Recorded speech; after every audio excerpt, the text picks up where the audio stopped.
Hey, how's it going? Thank you for joining Shop Talk Live. My name is Rick Ramirez, also known as Rick's 2 Cents, along with my fellow co-host Steve from Steve Makes Everything. Howdy, y'all. Hello. Hey, so there's been quite an influx of new people on the live, so I just want to make sure that I kind of explain the lives. These lives are not scripted, so they're live questions and answers. So when we go down a rabbit hole and we bring up conversations, talk about something, and if you have some questions about YouTube, woodworking, CNC, lasers, whatever it may be, don't think that you are like throwing us, a beer, whatever, any kind of thing. Don't think that you're throwing us off topic. We're just we're gonna avoid silence, so to speak, right? So ask us anything, ask away, and as always, we appreciate you checking in. Let us know where you're joining us from. And if you have any questions, let us know. There is lots of good news this week, though. Oh, let's hear it. Hang on, I'm getting an echo here.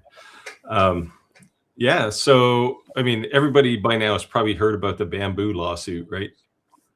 Where Bamboo's suing some guy. So I don't know if you've seen it. It might be in the beta versions or early access versions of Bamboo Studio. But you can take, if you have like CYMK spools in your printer, like cyan, magenta, yellow, black, right? You can print in color now, right? It's slow as hell. But this was actually done by some guy who forked the Orca Slicer GitHub and added this. But in the process of that, he took... the other thing he wanted to do, I think it's the same guy, he wanted people to go back to the way Bamboo printers were before Bamboo added all of this lock-in stuff to, make sure that you're talking to the mothership.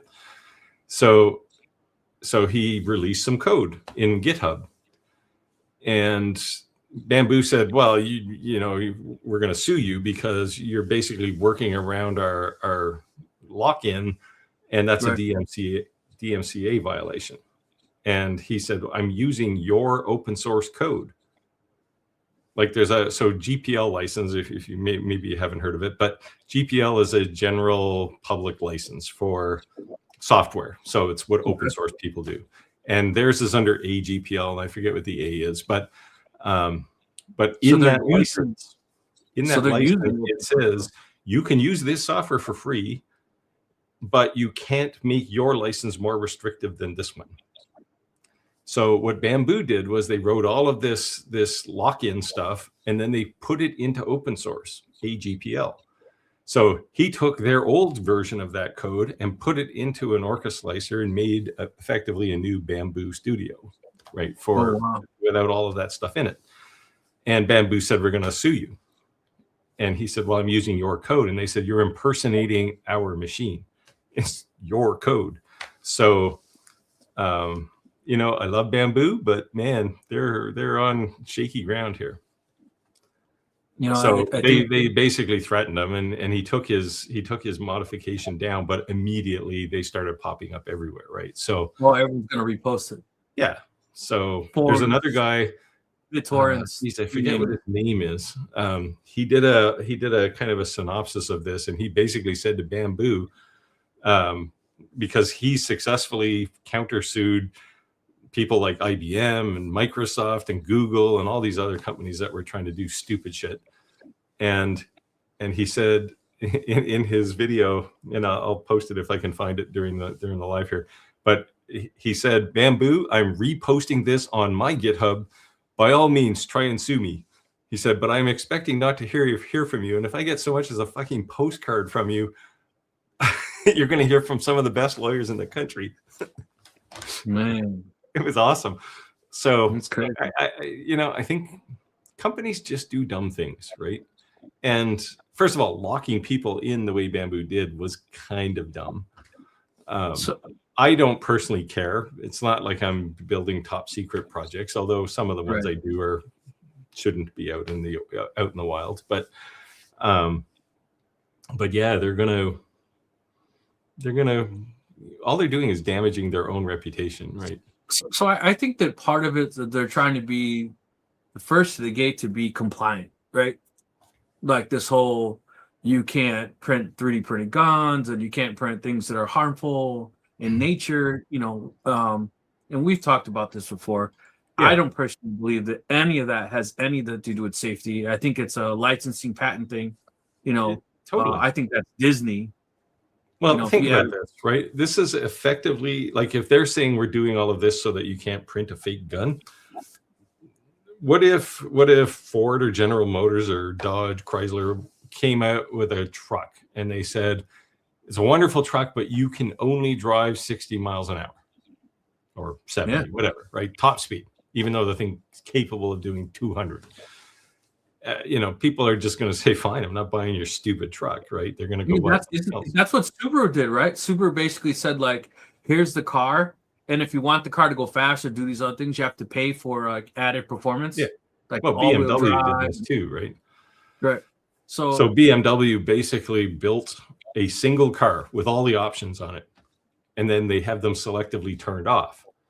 Right. So you want seat heaters? Well, you can pay X number of dollars a month, right, for your seat heaters or whatever. It's like, what are you, retarded? Well, that didn't last very long, right? Because people just said, well, screw you. I'll buy some car that doesn't require me to pay $5 a month to keep my ass warm. Yeah. So I just recently bought my daughter a car, and I said, I want a remote start. And they said, look, man, we're going to be honest with you. The key fob is so small on this car, it's only like 300 feet. But in reality, when you're inside of a building, since it's going through a building, it's not 300 feet. It's like 20, 30 feet. It's horrible. You're better off going and get an aftermarket, because the transmitter is going to be pretty much the size of the remote. Yeah. So you'll get like 3,000 feet. You know what I mean? Yeah, and those little remotes, the antenna is not very big, right? So and then it's a low power thing, because otherwise they only put like a 2032 battery in them, right? So if the thing is using a half a watt to fire up the transmitter, they're just not going to last. Yeah, I guess it was cool that they're at least honest to me, right, and didn't just try to upsell me. Yeah, but just crazy. When I used to work in an office building, I'd see people go to the window and they're trying to like point at their car and push the button. Right? I've seen people do the whole stick it under my chin thing, and I'm like, what the hell is that? They're like, you're using yourself. Radiate your brain while you wait for the car to start. I don't know if there's any truth to that, but I've seen a lot of people do it. Yeah. No, there's no truth to that. Unless you got a lot of fillings, maybe. Hey, Tim. Tim said, hey, guys. Hey, Tim. That's who I was talking to when you came online. He was. Yeah. Santa's Laser Engraving said, hello, everybody. Hello. Hey, thank you for joining our live. I'm actually going to be joining one of his upcoming lives soon. So see you on one of his lives. So it's pretty cool. Yeah, I'm gonna join him on, I think, the 1st of June. Okay, cool. Show him some support. I'll post something in my chat. Oh, by the way, the other big piece of news is the Xtool 01. Which is their UV laser, or UV printer. So are you getting one? What's that? Are you getting one? I think so. They haven't told me I'm not. That's cool. Hopefully. That's cool. Radu said, I don't know, Rick. The whole thing sounded scripted. Maybe my spiel sounded scripted, but no, it's not scripted. So sometimes we have a topic we're offline before we go live, something we want to bring up. But these videos are literally off the cuff. It's real. You guys really put a spin on what the live's going to be about. Yeah. Radu said, "Oh, you're a faster typer than me, Chris." They think it was scripted. Nah, it's not. I type really fast, but I make the most mistakes too. Mavis Beacon couldn't teach me. Hey, Johnny from my bed had some bad Chinese food. Yeah. I've been there. Although lately I've been going to Chinatown a lot lately, and man, that food is so funny. I keep telling the same story over and over again when my son walks in and says, "Where's the Temu store?" I was like, "Oh my god!" He said that out loud. We're looking at him like, "This is the Temu store." That's when you grab him and say, "Hey, so your parents are looking for you outside." Take them out and leave. Right. That's when we used to get that talk from your parents. You got to go to the bathroom? No. Why? Oh, okay, I get it. Kind of like the post. I don't know if you guys saw in the Facebook group. I said it's violating man laws when another man walks up to you and says, "How much did that cost?" in front of your wife. You can't do that. You just look at what. I was very happy this week. I got to teach Skylar something about really? CNC. I know one thing about CNC. Was it to fix the problem she was having? The rough edges, yeah. Yeah, I didn't know what to tell her. Yeah, there's actually on a cutout toolpath, you can do a little offset, so it does all the cutout like a millimeter or two wider than it should be, and then you do one final pass at the right distance, and you can go the full depth then. So you don't have to do multiple iterations, path, so to speak. Yeah. So yeah, and that's what it is, right? But it goes down to the final sizing, and it makes it nice and clean. Yeah, she's been making some nice crosses. Everything Skylar touches is awesome. Like, it's just, I know. I wish I had a quarter of her talent.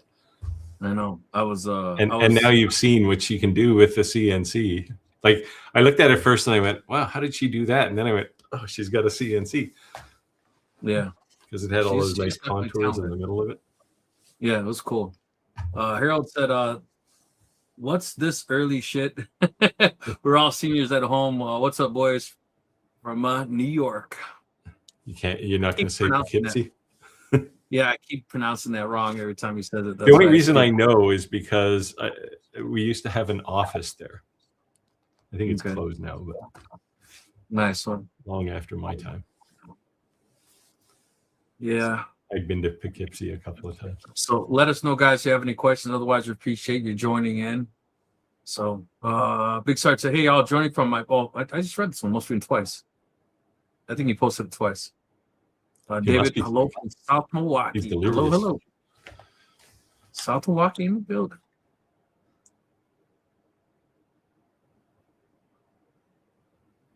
Empire Laser Creations. Hello from Sydney. Hello. Thank you for joining. And I'm willing to bet that's Sydney, Australia, not Sydney, Nova Scotia. We got one of those too. Oh, here we go. Chris says, bet Bamboo don't try suing him in Australia. It wouldn't get past the filing stage. Yeah. The thing is, they have a patent on what they're trying to do. Now, whether the patent is valid or not, but it's a patent that's registered in China, which isn't like no other country on the planet recognizes their patents, right? So so their patent is dubious. Now they could stop, I don't know, somebody, like originally the guy did a lot of this stuff for his color stuff. I think it's the same guy, but he did his color stuff in what's the U1? What's that one? Snapmaker. He did it for that because you can switch heads really quickly without any purge on a Snapmaker, right? So it works really well there. This kind of faux color thing, but so they could maybe stop Snapmaker from selling that feature in China, but they're not. You know what's more crazy is that China actually has where you could patent something because China is the king of steal everyone's patents, right? Yeah, I'll put it a little more politely. They don't respect international IP laws, intellectual property laws. And maybe that's not a terrible thing. I mean, it is, but it isn't, right? It is if you're the one who blood, sweat, and tears created that product. That sucks. Yeah. Well, sure, right. Corporate America, they all cut throat to each other. I was talking to Tim just before I got on here, and I said, well, I got like 30 patents. I don't own any of them. They're owned by employers. But actually, that's not true. I own one. And they would be very unhappy if somebody took any of those patents. Now, I got paid, so it's like I don't care. But right. But yeah, I don't know. Bamboo is definitely barking up the wrong tree here with this. I'll be right back. My dehumidifier is defrosting itself. It's making a lot of noise. I'm just gonna turn it off. Hold on. Well, I'm going to the next comment then. If I can find it. Phil. Sorry. South Carolina. Phil 3D says hi from South Carolina. Yeah. Paul Owen said, morning all. Paul says, good morning. It's 2 a.m. or something for him. Yeah.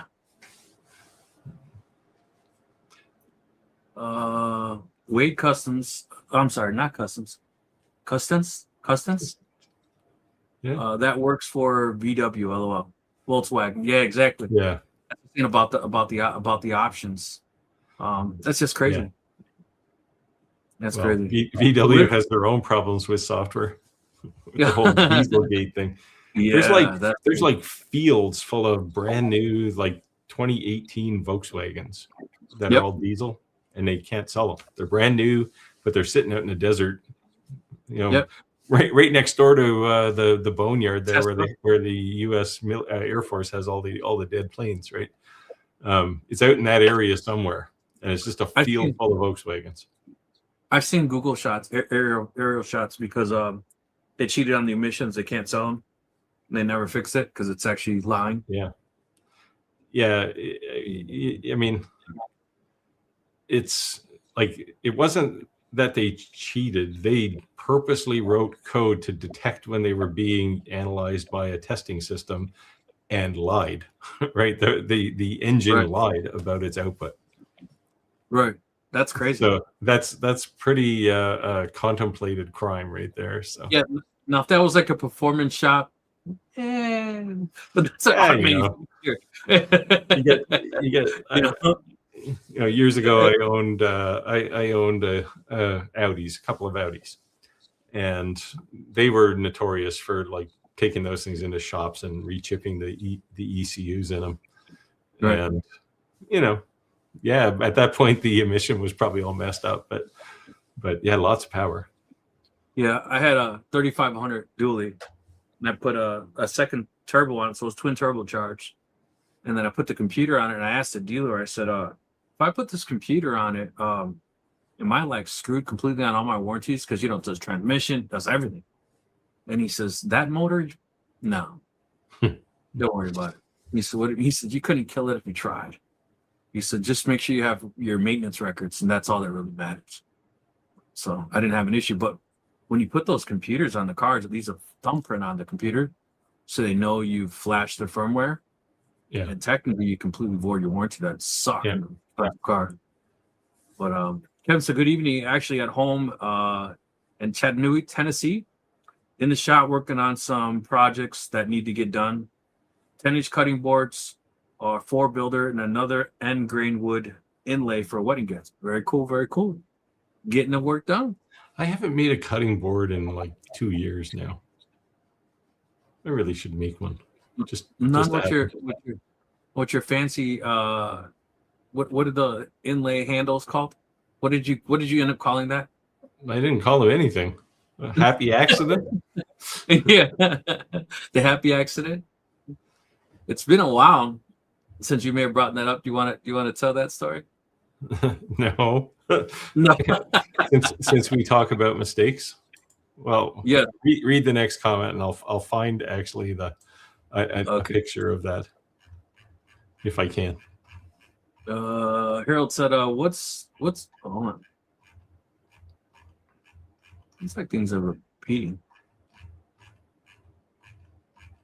Wade Custom said, I think Snapmaker sent him a machine afterwards. He doesn't own one. That's right. Yeah. He built this software without even having the machine. And he did it in hours. Like it's like, oh yeah, I can make things color. And so he wrote the code and gave it, like he put it in his GitHub repository, and somebody tried it and went, yeah, this is awesome. And as a result, Snapmaker sent the machine rather than saying Snapmaker sent him a printer, which is good for them. They haven't sent me one, so download Junkyard Adventures. Cheers from Blitzfield, New Brunswick. Thank you for dropping in, saying hello. So I found this thing. All right. So let me share it and explain. So the reason I asked you to, yeah, we do talk about our failures, and this was definitely one of my big ones. But it worked out, and I learned something, which is more important.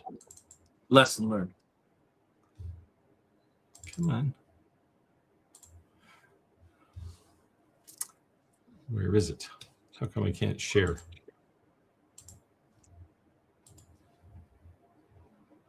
You all right? Apparently I can't share. Oh, hang on. Chris says China is like a certain politician we know. Rules only apply to everyone else. Your rules are wishful thinking. Unfortunately, I know exactly what I you're can't talking share about. it for some Won't reason. let you share? No, Oh, that's weird. I hit share and it just goes away. Are you hitting the present or invite thing at the bottom in the middle? Yeah, Doesn't do nothing? I can see the window, but when I share it, it doesn't do anything. It just goes away. Are you clicking share screen? Yeah. So you go share screen, and then you can pick a window you want to share. Right. Oh, wait. The browser can't access your screen. Try capturing a different screen to see. Oh, what are you, retarded? Oh, forget it. Anyway, this was a CNC project, and I was cutting handles on a board, and I don't even have one of the boards anymore. But when you cut a toolpath on a CNC, you can go inside the line, outside the line, or on the line. And I was supposed to go inside the line and cut a nice small handle, like just basically the thickness of your hands. I cut it on the outside of the line and made these giant holes in this board. And I looked at it and thought, well, this is terrible. So I just threw it in a pile for a while. And then I got back to it. And a friend of mine, his wife said, well, why don't you just put handles inside? And I thought, well, how the hell am I going to do that? So, but I thought, well, I know what the dimension is because I cut it on a CNC. It's perfect. So I actually cut new small handles out of a different kind of wood. So the board was walnut, and I cut them out of maple, and literally hammered them into the holes with a bit of glue. And like I said, it was a happy accident because I learned a whole new way to make these things, and people loved them. And all of a sudden I stopped making them without those handles, and then everything I made was with those handles. So That's cool. The price just went up. Right. Yeah, but so you have to embrace mistakes. Yes. Now, if you can throw a temper tantrum like I did and throw it in a pile in the firewood pile, but at some point you come back to it and you go, oh, here's how I can make something new out of this. Right? Yeah, sometimes you do got to walk away from things and come back to it. It frustrated you and calm down, I'll set a new set of light. But the point of bringing that story, I know how I can share it. Hang on. All right. The reason I asked him to share that story is because as a YouTuber, as an influencer, however you want to label us, a lot of our projects you're going to see completed, polished, perfect things, and everything doesn't always come out perfect. So once in a while during our lives, we share failures. To show that we're not perfect. I was going to put it on the wall behind me, but for some reason I can't drag it over there either. So, Brad Dewey said, banned pre-shredded cheese, make America great again. Oh, the dad joke. The dad joke of the week. Ordinary Woodworker, hey, from Portland, Oregon. Thank you for joining.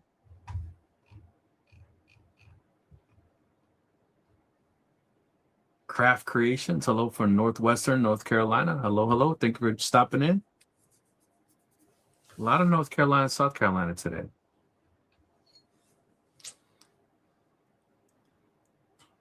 Chris, a good day all. Oh, he's saying ordinary woodworker. OW. Oh, okay. Not O.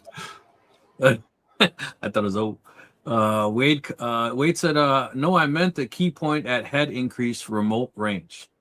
I missed the key point. Oh, he was talking about I must have missed putting it under your chin. Where was his last comment? Oh, I think Snapmaker sent him a machine. He didn't know. Yeah, he must have done something after that. Oh boy, we're disorganized tonight. Sorry, guys. Wade said BMW and other trick testers too. Yeah. That's just crazy. It just happened to be that the Volkswagen group was the first one to get caught. I'm sure when that news broke, BMW and everybody else was madly doing software updates to cars. Right. So, whoops. Tony said Cleveland, Ohio in the house. Hello. Thank you for joining, Tony. Oh no, I've ordered the warranty on my cornflakes. I opened the box. Well, yeah, that's kind of where we're getting these days, right?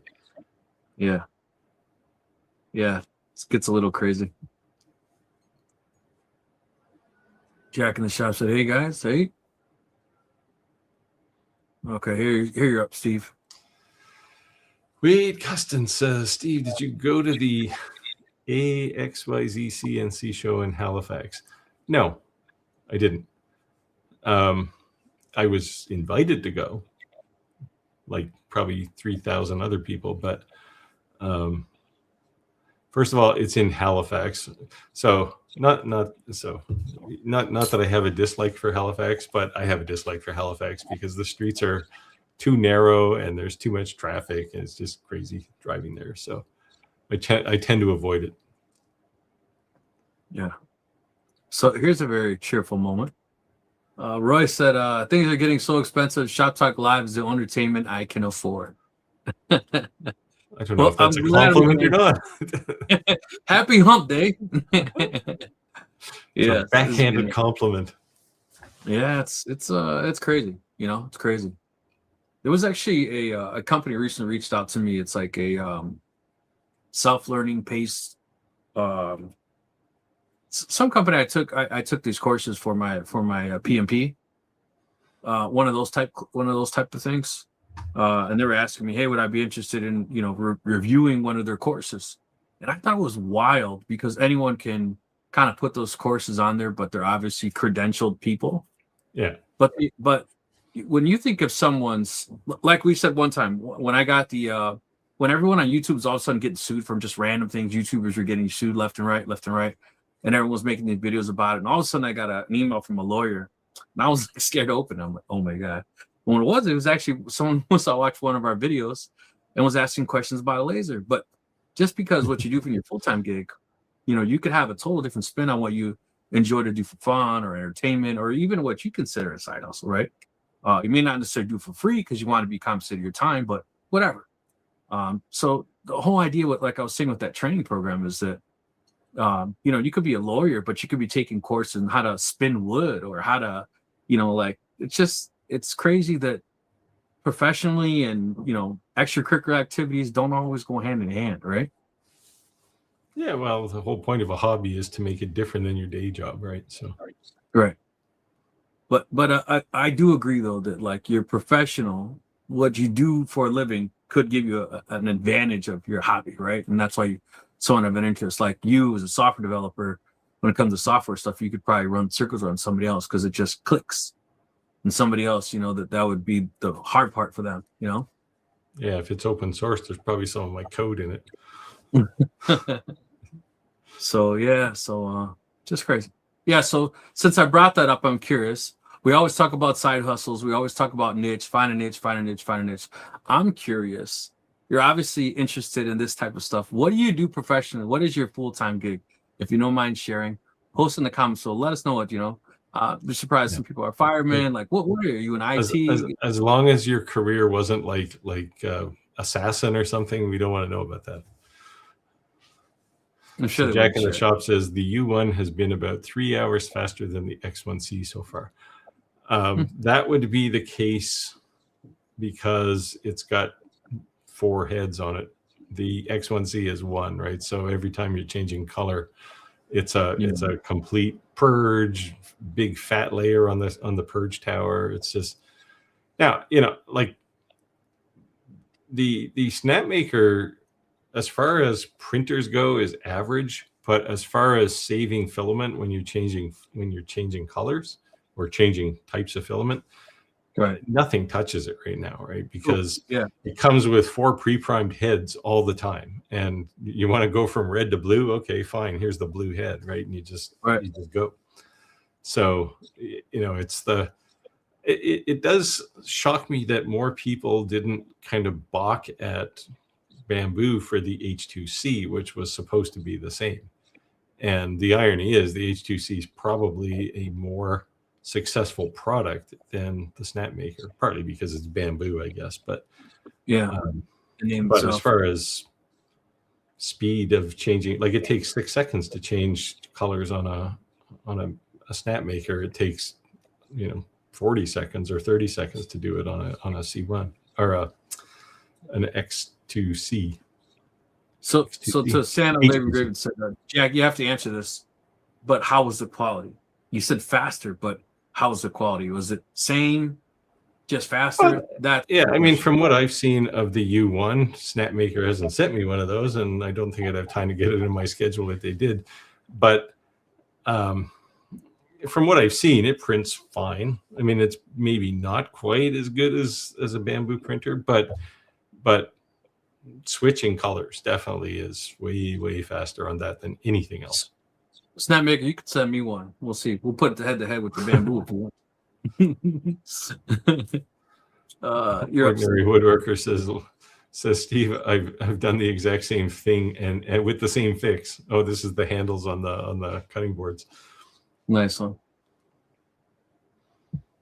Jack said smooth. That's why I didn't get a patent on it. Prior art. Empire Laser Engraving said, question, is it safe to deep emboss mechanical tools? Deep emboss? Sure. Like a deep engrave. Okay. Yeah, you can do it. Unless they're beryllium copper tools. Don't do that with beryllium tools. But unless you're an aircraft mechanic, you probably don't have those. I would say unless it's a tool that has to be balanced and the weight's going to make a difference, it doesn't make a difference at all. Yeah, I mean, this is be more the handle, right? You're putting your name in the handle so people don't steal your stuff. Yep. Any mechanic or anyone that trades. Yeah, I mean, most tools are like forged steel, right? So if I'm writing my name on my battery. Well, if you do use a UV laser, not a fiber laser. Oh, but what I'm saying is that it's not uncommon for anyone that trades to put their names on tools. Yeah. Right? So yeah. So it's very cool. Especially because when it's a common tool that somebody else also could have the same. Hey, my name is not on the screen. How come? So whenever we share the comments, it makes our names go away. If I hide your comment, our names come back. What the hell? It used to be there. No, it's always been that way. Really? It's always that way until we start sharing comments, and then it goes away. Huh. And the only way we can make it stay is if we make a border around us, because our name would actually be on the screen. So are you telling me if you turn that comment off? Yep. Our names will come right back. They come back? Look at that. Huh. I don't understand why. Yeah, there's room there. Like we could have just left it. Yeah, maybe we can make that a suggestion to StreamYard. Why are you taking that on? Yeah, see, Tim said that's when you show. So, also, anybody have any thoughts on the X-Tool metal fab? Right, here you go. 400 watt with CNC. Anybody have any thoughts on so I have one. I haven't had opportunity to use it a whole lot. I've done a couple of paying jobs on it though. And I love the thing. It's become a fidget on my desk. This was the very first thing I cut on it was a stainless steel thing, and I put a hole in it. Since this, I've cut. I was printing some house numbers for somebody, and they're like 5 inches or something, and I shrunk it down to 1 inch, and the mounting holes scaled with it, and I cut it out of like 3 millimeters carbon steel. It was thick, and the holes are there. They're perfectly round. There's no dross, like the lumpy crap on the back of it when you're after you're And no done. warping of the metal. Yeah. So yeah, this thing can cut. Because I had a conversation with somebody who's a machine shop guy, and he said, well, you know, I can use my plasma cutter to do all that stuff. And I said, yeah, but the kerf on a plasma cutter is like 1/8 of an inch. Yeah. And I said, watch this. And I took those house numbers I was working on, I put them back in the hole, and you could barely see them. Like the cut disappeared basically back into like metal. Like it's very, very tight. Like it's crazy how tight those are. How much does that cost? In the US, I think the full blown one, which is the one they sent me, is like, I don't know, 16,000 probably US. I don't think that's ridiculous. Not if you were gonna use it for what it was made to be used for. That is an expensive hobby. Yeah, well, it's not a hobby machine. No, but what I'm saying, if you're buying it just to part around the garage, to me that's pretty expensive. But if you're buying it to make a business out, I don't think that's ridiculous. Yeah, for sure. Right. It's I mean, for one thing, it's big, right? You can put a 24-inch square piece of metal on the workspace. In fact, it's got feed through as well. So like the CNC part of it's pretty big. And it's not something you're just going to wake up someday and go, I'm going to start a new hobby and start welding and cutting CNC cutting steel. Right? To me, what I could see someone a home-based business, something like that, that's something would have to be 100% custom, meaning you couldn't just order it off a website, that I think someone can continue to make money as. In our era, racing cars is a big thing. And they use like tube frames, and they pick these like cheap, thin metal bodies over the top. They'll look like a Monte Carlo, they'll look like whatever. And they look amazing when they buy them, right? But they will be smashed. And as they get smashed and they're repaired, it never looks the same, right? Yeah. So like if somebody had that and they could just cut a piece out and weld a piece in, right? Because they're wrapped, right? You can't see how it's going to look. But the point is it could be how you're saying that cut. Yeah, it's very, very and tight. Without warping the metal, I think that would be cool. Yeah. And the welds, you can actually program the width of the weld that you want. So the default is like 2 millimeters, right? You weld two pieces of metal together, and the weld is 2 millimeters wide. Can you tell it to stack welds too? What's that? Like stack welds, like to do a weld. Yes. Yeah, I mean that's an actual skill that you have to develop, but just to weld with it, I mean, I actually captured some video because I haven't welded since I was in like grade 8 shop. Right. So we're talking like close to 50 years. Right. And I picked up this welder and held two pieces of stainless steel together, which I've also never welded before, and just went bzzzt, and it was like, holy cow, that was easy. And it looked good. And I was only using air. I didn't even have buffer gas at that point. That's cool. That's cool. It's like, wow. Ordinary work said it's getting expensive to pay attention. Yeah, sometimes you got to not pay attention because then you have bad influence to buy things. What are you gonna do? Well, yeah, I mean, make no mistake. If Xtool didn't send me a metal fab, I would not be buying a metal fab because I don't have that kind of cash just laying around.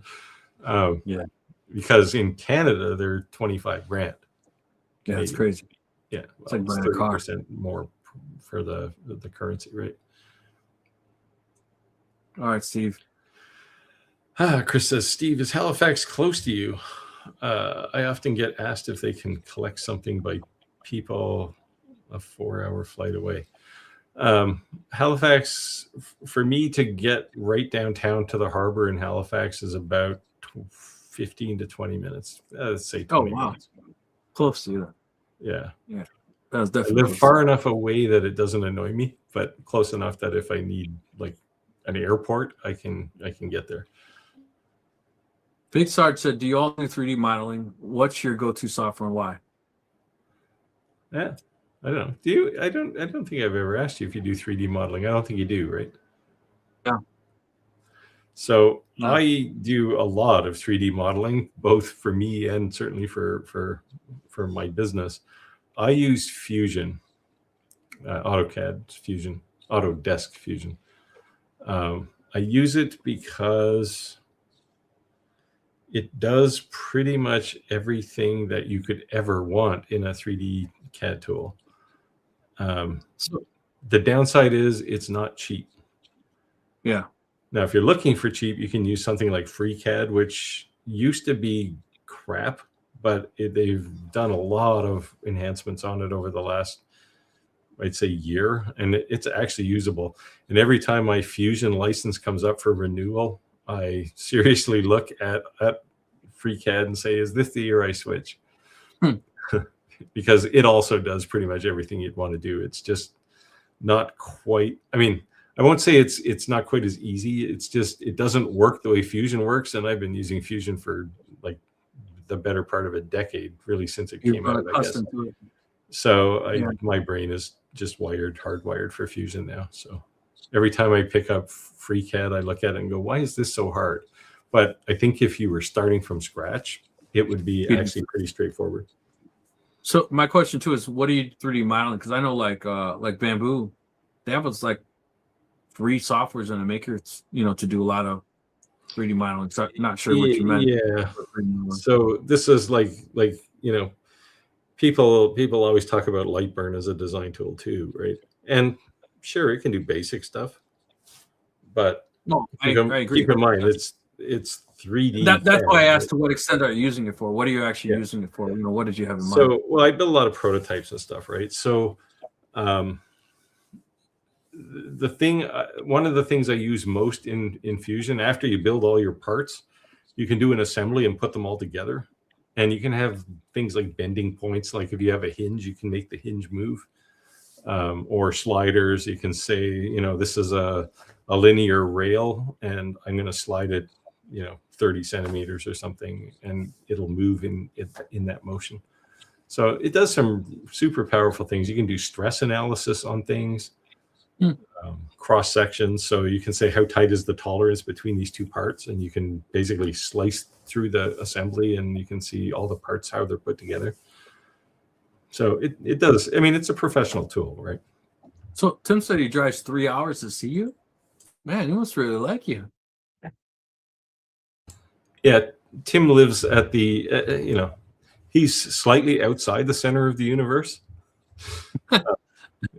He would, I'm sure, say he lives in God's country because, he's away from the city and in a small town on the very south end of the province. And Jack in the shop said Fusion hobby free.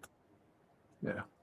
That's why I asked. You can get a free version that will do almost everything that a typical person 3D printing would ever do. Like you can export from Fusion directly to an STL file. In fact, if you're using something like Orca Slicer or Bamboo Studio, you can export right to that tool, right? So like I go do something in Fusion and I say export and it pops up on my Fusion or my Bamboo Studio workspace in the tool. Compliant. Nice. Yeah, it's all really nicely tightened together.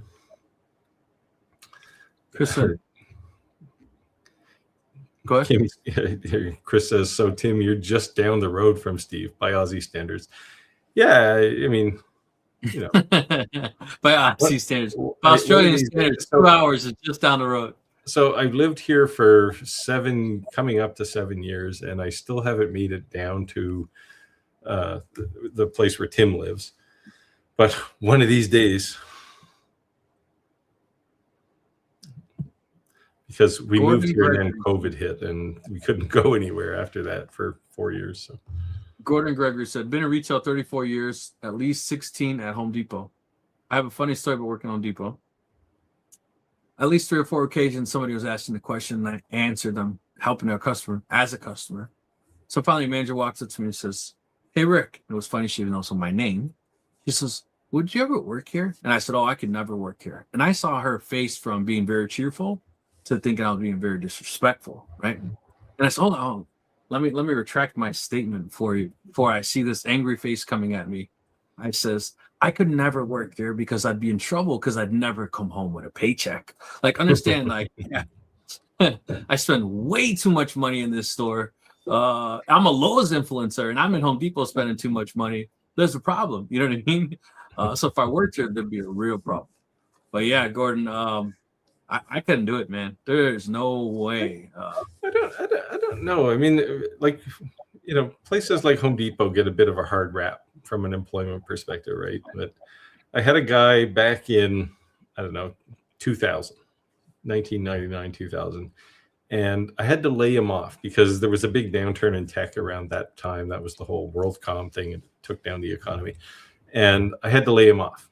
And about 2 years after that, or 3 years after that, I run into him and he's got the orange vest on. He's working at Home Depot. And I said, like, I mean, this guy had a master's in computer science. Like, he was a smart guy. And I ran into him and I said, like, you know, why don't you give me your resume? I can, you know, I'm always looking for people. I can give you a job. Nope. I'm not going back to tech. I'm going to stay. I like working here. He said, I get to meet people. I don't have any stresses in my job. It's like, yeah, okay, because I don't get to meet anybody and I have a lot of stress at my job. So I thought it was crazy that Lowe's and Home Depot both, like, I want to say like over $10 million they're investing in any type of professional trades training offered, like plumbing, electrical, HVAC, like all that stuff. Because when you walk in, you ask someone a question and talk to them, they want that person to be an electrician. They want that person to be a plumber. So, and if they become an electrician and they need parts, where are they going to go? Right. Yeah. So that to me, that's cool. Like, you're investing in your own, reinvesting your own employees, and you know, that's cool. I know a couple of people that have worked at Home Depot or still work at Home Depot, and they actually like working there. Yeah. Crafted Creation said, used to be a builds Jeeps. Used to be a build Jeep. Now I play laser logistics. Nice one. Laser. So you're a Mopar no car, huh? I'm a Mopar no car too. Nice one. Jim says hello from Chicago. So Jim, what do you do for a living? What's your full-time gig? That's the new thing coming up. If you haven't shared yet and you don't mind sharing, please let us know. I'm interested. Tim said, yes, next door neighbors by your standards, LOL. Yeah, it's a couple 100 kilometers. That's what I said. When I lived in Canada, my neighbor, he had a plane that he landed. He'd go shopping, he'd get in his plane, he'd land on the water. Like a float plane? Yeah, he landed on the water. Yeah, he landed on the water. Yeah. And yeah, but again, you lived in the middle of nowhere. But yeah. But I've seen that on TV. That was common in Alaska too. I've never been to Alaska, but I've seen people. Yeah, well, it's just, you know, because a lot of people in those places live like far away from like a store, for example, right? Yeah. So you gotta fly your plane into the city to get something to eat. It's kind of crazy though, right?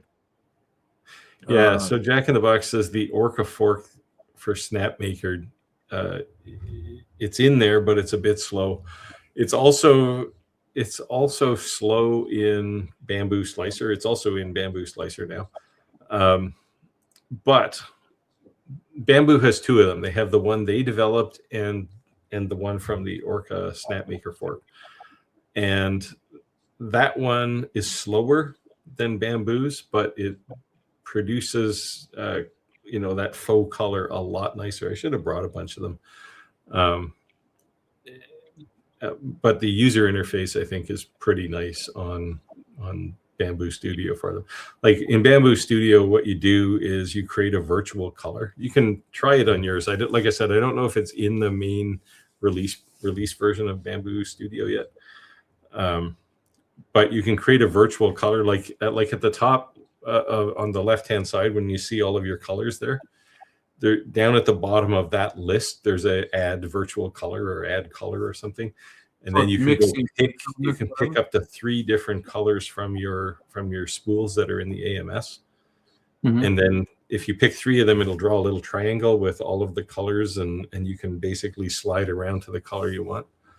It's done quite nicely. That's pretty crazy. Yeah. So- and if you have, of course, cyan, magenta, and yellow, you can effectively build pretty much any color. So how does it mix them? That's what I'm confused. So what they do is they print really thin layers, and there's enough translucence in the filament that, like, when you layer, say, red and white as 2 layers, it looks pink, right? And if you do, 2 layers of white, then it looks a little lighter than like a light pink. Or if you do 2 layers of red with 1 layer of white, it'll be darker red. It's something that's been around for a long time. Like if you look at a purge tower, you'll see this all the time, right? Where the color blends, and you'll see those fake colors. But it's not. Well, all it is a trick of your eye averaging out multiple layers of color. So yeah, it's a neat idea. I don't think it's the be all and end all in 3D printing. Yeah. I was talking to a company this week, well, in the last few weeks, and I think they are on the cusp of changing 3D printing forever. They're doing some cool stuff, and I will have one of their 3D printers before too long. Nice. Santa's Living Great said senior civil designer, retired 20-year firefighter in EMT. Thank you for serving our community. Very cool. Yeah, you guys see crazy stuff. It's kind of like being a police officer. You never know what you're gonna walk into. Jack in the shop said the print on mine is just as good as my X1C. Well, there you go. To answer that question. Yeah, it's an above average printer. It's, I think like comparing it to an X1C is a pretty fair comparison, I think. Clark said you have to create a custom layout for the windows. Oh, to add that custom color. You have to create a custom layout for the windows. What windows? I'm confused. And I was about to share Bamboo Studio. I have it on this computer, but I don't have to. Magnificent ECD said, I just joined. Anyone insight on the M1 and R1? So I actually have a couple more videos planned for the R1 M1. There's a couple things going on there. So first of all, Creality is going to create a bunch of master batch colors. So they sent me a box full of all these little bags of different colors of master batch, because the only master batch I had were the primary colors, like red. Well, Steve, can I stop you 1 second? Blue, yellow. Can you explain what the M1 and R1 is so people don't know, so that you're going in the same? These are Creality's new filament recycler or plastic recycling is the R1, and then M1 is the filament extruder. So you can with the M1 you can either take all that shredded material from the R1 and make recycled filament, which I do a lot now for infill and support pieces, or you can make your own filament from scratch, like all fresh pellets, which is on the M1. And as part of making your own filament, you can make different colors, right? With masterbatch, masterbatch is, it looks like little pellets, but they're like these super concentrated color pills. And it takes in a kilogram of filament, it takes 15 grams maybe of masterbatch to make the whole thing. Like if you put red in there, it would make it all really dark red. But if you start mixing colors, so, 2 parts red, 1 part blue, you'll get, kind of a purpley color. But what Creality is now going to ship with the M1 is a bunch of pre-blended master batch. So they sent me things like coffee color and some weird green common colors you want to reduplicate. Sorry? common colors you may want to duplicate. Yeah, like So everybody wants a green, right, or whatever. Right. But they also sent things like glow in the dark. No, that's cool. So I was interested to see if I could make like red to glow in the dark. That's So cool. anyway, yeah, so you can make your own. What I use that for is if I have a customer who wants a prototype but they want it in their corporate colors, I can kind of play around and make a spool of their corporate red or yellow or whatever. Yeah. To be honest, that in my eyes, with as much as on my plate with a one-man kind of operation, I couldn't see myself ever using something like that to create, unless it was a necessity, meaning they only want this in this color. And the only way to do that was because you're not going to go to Bamboo or any kind of manufacturer and say, make this. You're not going to order 100,000 spools. But if you had something like that, you could definitely create that one-off color. And that's a make or break. You get the and that's basically, that's one mode for me. The other one is the recycling piece where like I make, I don't know, 10 to 15 pounds or kilograms of like failed prototypes, failed prints, failed whatever, right? Ends of spools that I don't want to use for anything else. My workflow now is I look at it and go, is it small enough to throw in the R1? And if the answer is yeah, I throw it in there right away. And when the hopper gets kind of full, I just push the start button and turn it into dust and throw it in a bag. So I have these like Ziploc bags with a couple kilograms of recycled material in them now. That's how fine it literally makes it, like a dust, like a well, it's not quite that small, but it's about the size of the pellets that you would use. Okay. So have you tried just recycling poop and seeing what happened? Does it just make brown if you're mixing all those colors? So I thought it was just me, but when I ground up the batch I made for that last video I did, it came out to this kind of weird brownish greenish color.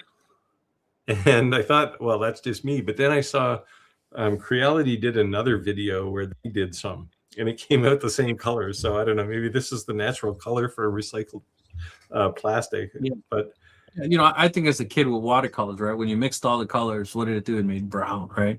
Well, yeah. So you'll see, like if you print. So I made an adapter fitting for my E1 to vent it out properly.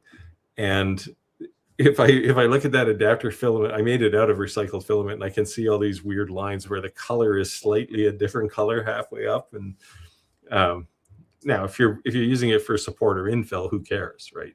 Correct. But this one is just something to kick around in my shop, so I didn't care what color it was. Speaking of support or infill, I've been seeing a lot of people doing like these empty cavities, and they fill it with like rice or something just to give it added weight, like 3D printing a phone stand. If it was just purely the filament, it'd be so light that they're literally leaving voids, fill it rice, and then complete the 3D print. I thought that was pretty cool. Yeah, well, you can do, like, if you want to make something heavy, you can print with like 10% infill. Right, and, but what I'm saying, and just before you put the top on it, you can pause, put a stop in the job, and then fill it with like lead shot or something, right? And make it really heavy if you want. Yeah, so I've done that in the past, where you like the base of a trophy or something or whatever you're making, and you just fill it with lead. And I thought that was pretty cool. It works out. It's worth $18,000. I'm assuming. I think if you have a business, the answer there is yeah. Cool. Because welders get paid, anywhere up to $50-$60 an hour, right, or more. Yeah. And you do a job, that thing's going to pay for itself. I would say for a welder, that thing would pay for itself almost as quickly as a laser would pay for itself for we normal folk who just want to do a laser job for somebody. Yeah. So you said that thing can do stainless steel and copper, right? Not copper. Okay. So it'll do brass. Now, the reason it won't do copper is because to IR light, copper is highly reflective. Oh. And it reflects back up the nozzle into the so the gun is basically you mount it into the CNC when you're doing cutting, for example, right? And there's a couple of protective optics in there that are designed to take the damage if you get a reflection back up. But copper is really reflective, and they just don't. I mean, they won't stop you from cutting it, but they don't have a setting for it on either X2 Studio or on the front panel of the laser. Sorry, alarm went off on my phone. Chris said metal fab looks like it's getting more. I'm sorry, metal fab looks more for light commercial use. Yeah. And the comment that people always say is, well, it's a laser; it can't possibly weld like a TIG welder. But I tell you, man, this 2 millimeter weld that I put on 2 pieces of stainless, I took it over to my vise and I beat the hell out of it for 5 minutes, and I couldn't break it. And I tell you, Steve, I think I burned myself out of getting one is when I answered my honest and truthful question. When I told them that I don't think that you should market these, or these are going to sell well with a veteran welder, that your market is tech savvy, younger generation trying to get into welding and be able to weld just as good as these guys who've been in the trade 20, 30 years, or someone who just has zero experience and wants to get into it. I think it's going to be easier to convince a person who has zero experience and someone who has years and years of experience. And that was not what they wanted to hear. Well, yeah, I mean, if I was a welder, like somebody who went to school and got certified as a welder, I would be upset by like laser welding, because it can let any moron like me who hasn't touched a welder since grade 8 for 50 years and turn them into somebody who can weld. Is it like high pressure gas weld quality? No, but it's good enough, right? And with a little bit of practice, like literally the welder does the work for you, right? You hold the gun, and the wire coming out of the feed basically pushes you back, and you just hold the thing in the air, and it's doing the welding itself. Yeah, so I told them that, and they re-asked me the same kind of question. I came back with the same type of answer, and that is not what they wanted to hear. So I think I shot myself in the foot. But you know what the thing is, that I'd rather be very transparent on my opinions on someone than we talk about bait and switch and stuff, me to do the same thing from a manufacturer perspective and say one thing, but come out of review in a total different perspective. And I'll stand on my word that, that's kind of how I feel about it. I don't have one, but what I'm just saying, when it comes from a sales perspective and pitching this sale to someone, I think it's an easier sale for someone who's just trying to get into it. Yeah, well, I mean, for sure, but it can do things even in a like a professional welding shop. It can do things I'm not you saying can't do with any other tool, right? Like, I'm not saying that getting this kind of precision, like that hole in the top of this thing is, you probably can't see it even. It's like 1 millimeter. I'm not defy you to do that with any kind of welding tool in a shop, right? Yeah, I'm not saying it couldn't be used on a commercial base at all. I'm just saying that it's going to be harder to convince an old school guy to learn new technology. But that's the horsewhip mentality, though, right? Yeah. The horsewhip guy is going to hate a car, but the guy who owns the car is not going to care. Yeah. This is one of these technologic shifts in this case welding, right, or metalwork. Well, let's just say automotive, right? The guy's been automotive his entire life. He's 65 years old. Every single one of these cars now has car sensors all over the place. Yeah. In order to take that front bumper off, you have to be state certified, because you have to put it back and recalibrate those sensors so that it will stop, right? And if you're not certified and you do it, then that shop is liable. So that's what I mean by the technology. Sometimes these skill sets are being, the technology is limiting people's skill sets, right? Because of technology. Now I want to run an experiment though. So there's a guy fairly local to me. He lives way closer to me than Tim does. He's retired vet, but he was going to be a welder, and I want to get his opinion. So I invited him over sometime to come and have a look at it and try it out, because he actually knows how to weld and just get an opinion from somebody who worked as a welder and see what they think. Because I guarantee you there's things that will impress people who are in this trade already, and there will be things where they go, oh, this is not right. So when they first started asking me about it and talking about it, I had talked to a buddy of mine, George Cuevas. He was a master welder for Caterpillar. Okay. Yeah. So for Caterpillar's down the street from my house, I can walk there. So you're talking about a factory that's 4 generations people worked at this place, that all of a sudden went from thousands of people to hundreds to nothing, right? And what was crazy about their welding is they went from he's a master welder to a master tech. What a master tech was, he ran 4 or 5 laser robotics, right? But he's younger, right? So they sent him to, he's my age. So they sent him to college to be certified to not only run these robots, but to repair them, because they're not going to send someone from overseas or another state to fix the machine. So rather than doing all the welding himself, he's literally watching the machine, setting up, calibrating the machine. And then if it breaks, he can fix it. And then finally, they just flat out sent it overseas. But that was one of the guys I wanted to say, well, check this out. Let me think, because I think he's been on both sides of that coin. So yeah, there's definitely something to be said about that. Yeah, I mean, and this is the AI story all over again, right? I mean, I know people who are in the software trade that are now worried that they're not going to have a job before, within the next 1.5 or 2 years.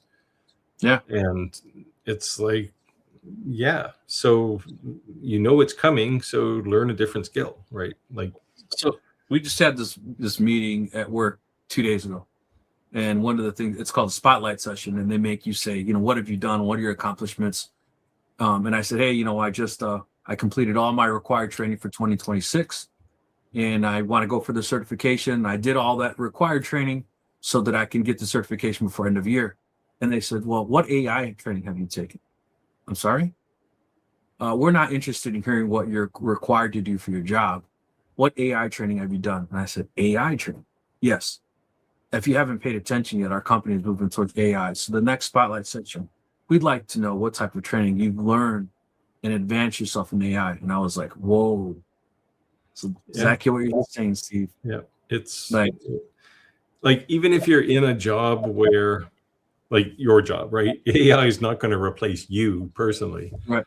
But they want to know that you can handle that interface to AI, because even though it won't replace your job will overlap it. Yes. Right. And they want to, this is what they're worried about. Like a lot of companies have like AI skill training going on right now, even for people who are, they're in jobs that aren't going to be replaced by any kind of an AI agent of any sort. Yeah, so AI is definitely physical jobs. Right? Technology is advancing. It's crazy. Okay, here's to the dad joke Red Dewey said. Adam and Eve were the first one to ignore Apple's terms and conditions. Before anyone gets butthurt, it's all in fun. Calm down. San Jose Grade said, so I'm watching on the TV and sending a message through the computer. The TV's kicking up the side and bringing up commercials every now and then. So that's new. Never seen that before. No. It might be because of the TV. They keep trying to get you on this non-commercial premium YouTube. I used to have it. I used to have it. Yeah. I kind of liked it because I could watch things and put my phone. I could close my screen, so to speak, and still listen to music and still do whatever. Yeah. Or have it running in the background. You can't do that anymore on YouTube. Yeah. So I originally got premium because I was displaying stuff on my screen behind me. and I didn't want like I'm recording. I didn't want a commercial to pop up or a live stream, right? Right. But then when I changed that, when I did my last studio redesign there just recently, I kept it because I hate commercials, right? Like I purposely don't watch network television very often because there's too many commercials. It drives me nuts. Yeah. Ordinary Woodworker said, I use the free version of Fusion 360. Yeah. It does what I need. Yeah. Yeah. What the free version won't do, so it'll limit you to the number of projects you can have. But for most people, who cares? Like I think you can have 10 open projects or something. And it won't do things like the stress analysis and the section analysis and that kind of stuff. Like those are things that I use, but I use them because they're there, not because I need them necessarily. Like Right. They're convenient, right? Save some time. Jack in the shop said Fusion is great for lasers or CNCs. Yeah. I use it on my CNC too. Chris said I get away with Tinkercad. I managed to get what I need. Not too complex stuff. I know Roger was a big Tinkercad user. Yeah, I started early days on Tinkercad, and you're not going to do anything super crazy with it. You're certainly not going to do an assembly, but you can do basic stuff, and for most people, it's good enough. Yeah, Sanders Laven Graydon. Fusion was set up to allow you to create parts, then assemble them, test, stress, and other criteria. Pretty much what you're saying, Steve. Create the G code, then send it to machine. Great metal working, I believe, at first for manufacturers. Yeah, you can actually go direct from, like there's a CAM portion of the paid version of Fusion as well. So you can actually go from your design directly to a CNC. I tend not to do that because I find their CAM tooling is just overly complex compared to Aspire or Desktop or Pro. Speaking of Aspire, I've been wanting to it should say to me it's like the first time I use Photoshop, right? Or Adobe. Like you start using it and you're like, what is all this? Like, you're using like this three little buttons and you're like, what is all this? And there's so much to learn. There's this course that I've been seeing actually on Aspire's website. I think it was a company that they partnered with. I was thinking about taking that course. It doesn't seem too expensive. I don't know how much. The only thing I like about it, it seemed like it's all pre-recorded. And sometimes those videos are like so dry. It's like, oh God. Yeah. So once you get a project created, most of the stuff on the left-hand side is like, you can ignore that. But on the right-hand side, you got to turn on the toolpath frame, and you can pin it so it stays there. And really the trick there is to understand what all those tool paths are for. That's what I'm saying. Yeah, like there's so much. Like, but even those, you're only going to you'll use the profile toolpath, which is the one that Skylar was using to do her cutout of her cross, and then you'll use the one beside that, which is basically dig something out. And for the most part, those are the two you're going to use. If you're doing like a profile, like a 3D kind of profile, you'll use something like a toolpath for that. There's lots of them there, but you're not going to use most of them as a general rule. Yeah. So just to me, so far with a CNC, whatever I made on the CNC, I could have made, or I have made already on a laser, like those flower planters. Remember I was telling you, I was transitioning that. And then I bought 4x8 sheets of that plastic, the tricolor. Yeah. And again, we talked about it. Yes, you can 3D print that kind of stuff from scratch or use that. And that's pretty much all I've used the CNC for is signage, right? But I never even hooked up that's rotary tool. I've never even connected. And just like well, that's the advanced class for sure anyway. Yeah, so that's what I'm saying. Like half the stuff, like I'm clueless. I'm like this, it does so much. I just want to see. I was going to point out that Skylar is publishing CNC videos now, and we're still waiting for yours. That's fine. I'll tell people all the time, like, unfortunately, YouTube doesn't pay my bills. So sometimes I need to use what you see in the background to actually make money to pay for them. YouTube doesn't pay anybody's bills. Well, Mr. Beast maybe. You're right. You're right. But I'm not retired yet. I'm still working. I'm still working full time. I do this on the side. My cousin saw my face the other day on the video. She says, "Why do you look so tired? What's up with the bags under your eyes?" And I said, "Because I am tired." "What do you mean? Why do I look tired?" Don't look tired. I am tired.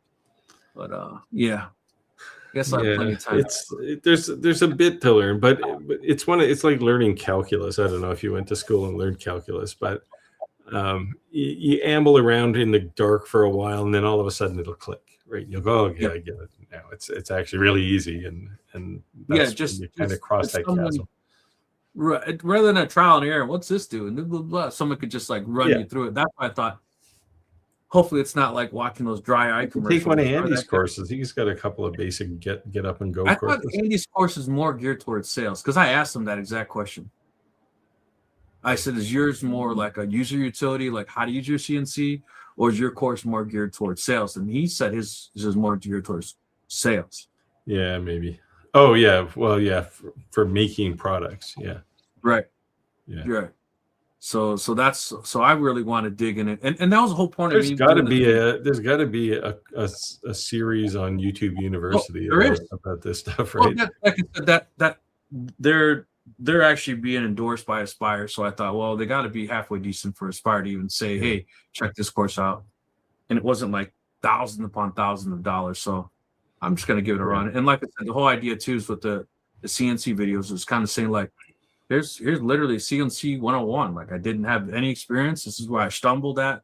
This is where I struggled at. This is where I was like lost. Yeah, but there's got to be like lots of free stuff on YouTube as well. Like Izzy Swan must have done something, or Ben, what's his name, Myers.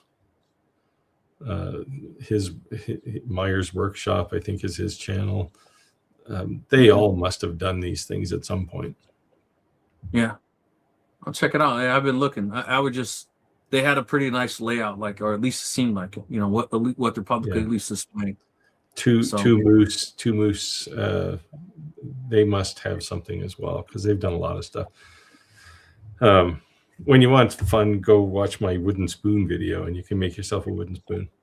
There you go. Chris said, "Oh, Gordon, so you, I'm sorry. Oh, Gordon, so you still have checked, you still have the checkout line and Home Depot after 16 years. I'd say they're open an extra register soon." It's not like Walmart. I think Walmart's frustrating. When you walk into Walmart, there's 42 lines of self-checkout, and there's like 60 lines that could be somebody in there.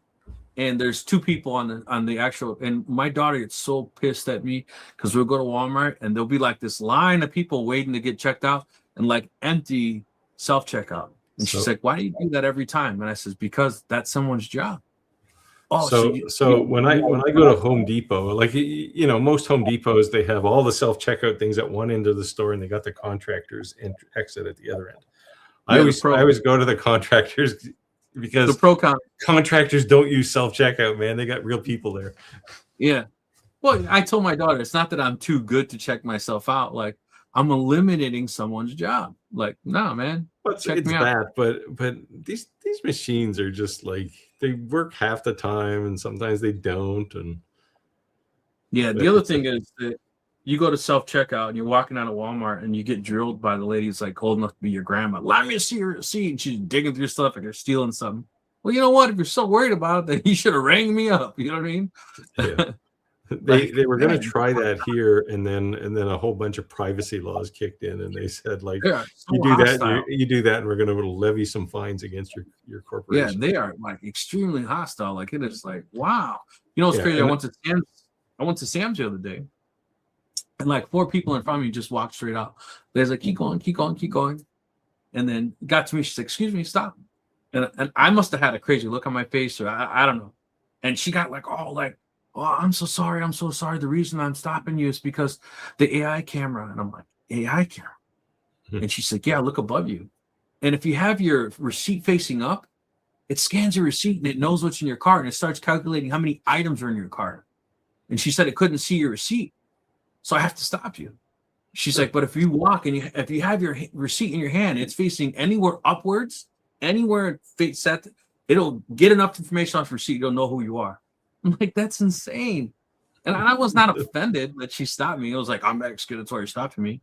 But I was like, that's just crazy that, again with the AI. It's not because you're Mexican, it's because you don't know how to hold your receipt. Yeah, I mean, I going forward, I'll walk out like that. That's fine. I'm gonna hold my receipt up, Yeah. But that's just crazy. Like, that's crazy. Yeah. Well, this is why I get uptight when people talk about AI backlash, right? Oh, you do that, there's going to be a backlash because it's AI. It's like, what the hell are you talking about? Half the shit you watch on television is AI generated now. Right? If you ever go to Facebook or Instagram, almost everything there is AI generated now. So ridiculous. All these fake accounts now, it's ridiculous. Chris said, I left my national management job to be a store man. Worked to be higher hourly rate. Yeah. Sometimes and probably less stress too. Yeah.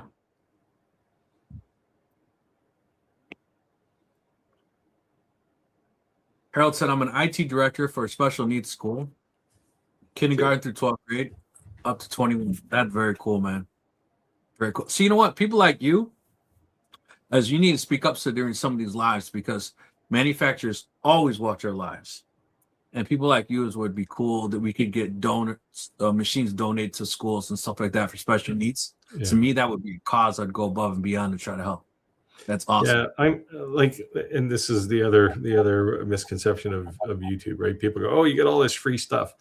Almost, I'd say a good, I won't say half or anything. I'll say a measurable part of the things that I get, I end up giving to these types of organizations. And every once in a while, I'll talk to the company and say, "Can you send them something?"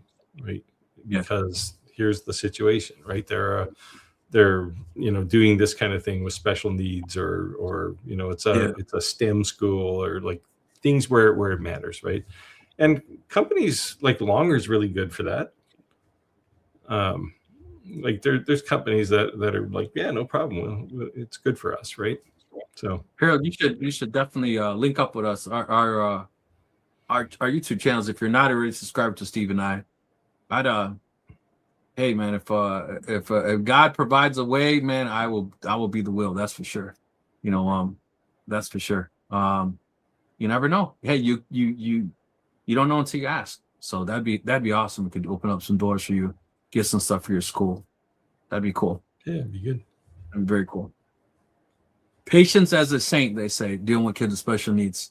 That takes a special kind of person. Kevin said, my real job, I like how he said this, my real job is like a trade school. I train hospital staff in plumbing, electrical part of the heart. Yeah. Very crazy. Plumbing and electrical. I like how he dumbed it down for us. And if you said it in his medical terms, we'd be like, huh? Cardio something or other and pulmonary something or other. Yeah. Very cool, Kevin. Jack said, I see people getting better quality and SnapMaker with vanilla Orca slicer. Yeah. I think we're at a point with 3D printers where they're about as good a quality as you're going to get, right? I mean, what Bamboo did was they generally made things faster. Now, over time, they've added more features and made things slower again. But there was a time there where they had a big technology gap. But what they did was drive competition, and they made companies like SnapMaker come back and go, "Hey, we can build a good printer too." That's crazy. I mean, most companies make decent printers now. Clack said the comment was 30 minutes ago for the name tags to say the video feed.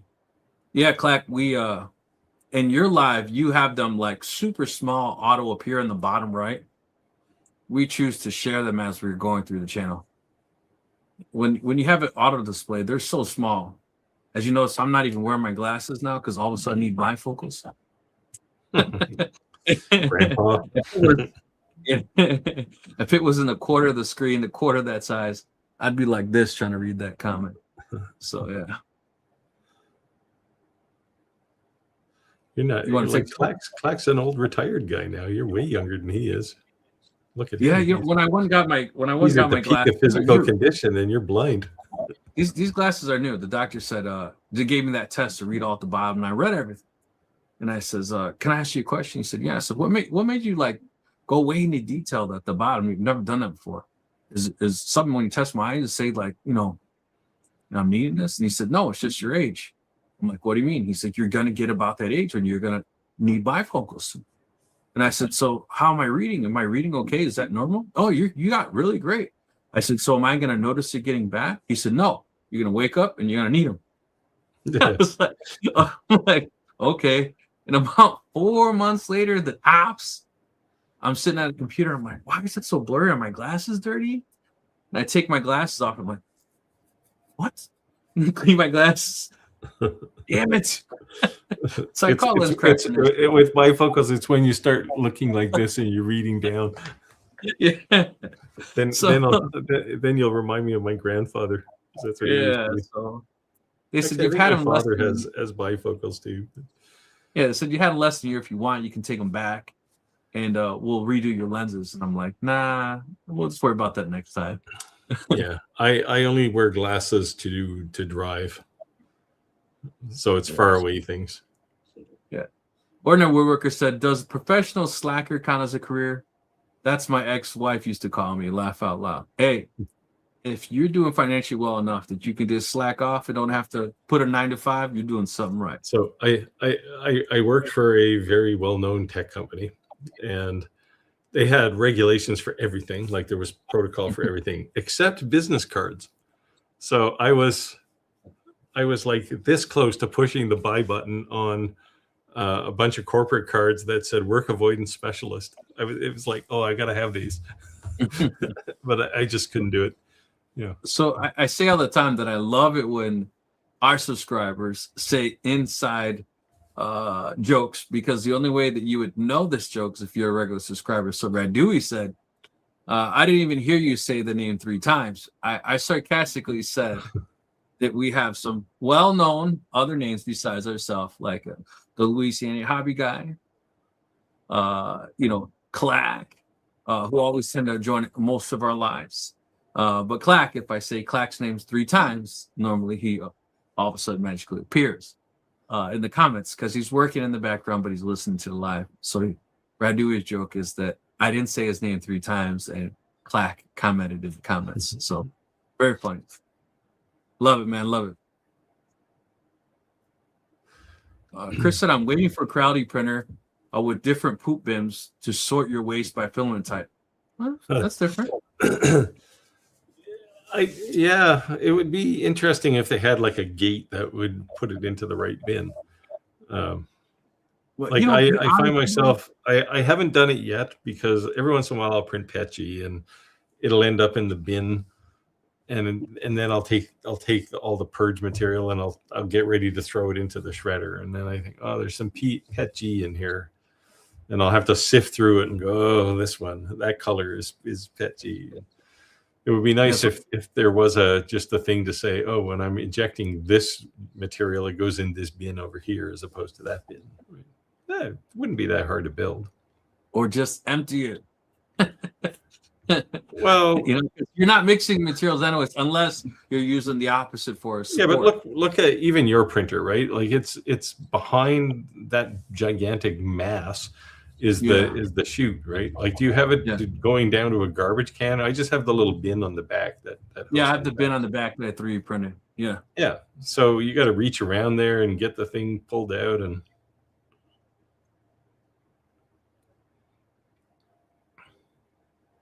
I 3D printed this. Oh, that's even bigger than mine. That's what she said. Yeah, mine doesn't have holes in it though. I'm gonna empty it since I have it out. Yeah, but that's the thing, right? I mean, you can get away with that little bin on an H2 type laser or printer because it doesn't actually purge that much. But it's like my nephew has an H2D, got the same printer I had. First thing he did was print that long pipe one, and I said, "What do you print that for?" Well, you're going to need this. I said, I pulled the one off the back of mine. I said, "See this little thing? This works for months." Yeah, that's what's funny. I got on Bamboo's Facebook group, like the official one. When I printed that, I was like attacked and like mocked, like I was a moron for printing that little one. And I'm like, dude, like, how much poop do you think I'm going to use? And I was new to 3D printing, so I was like, really? You think it's too small? And they had this one with the long, and it comes to the side, and it comes around the side, and you can put it's sort of like a pipe. It's like ducting. Yeah. Yeah. And, so the reason I was telling him not to bother was because that was the first one I printed, and then I realized it's a pain to get the thing set up, and then I realized after using it for a month, it's like there's only like 8 pieces in the bin, so exactly. I'm getting rid of all that stuff. Especially if you listen to it when it tells you, like, if you rearrange this, it would do less changes. That even makes it even better. Or it tells you, it only slightly increased by 2 grams or whatever. But it's so cool. So my recommendation here to Chris would be to hurry up and do a patent on how to actually build one of those. Sort filter. And then sell it to Bamboo or threaten them like they're doing to everybody else right now. It's crazy. Sans Slave Great Ordinary Worker, that's only because you're certified. You're a certified slacker. I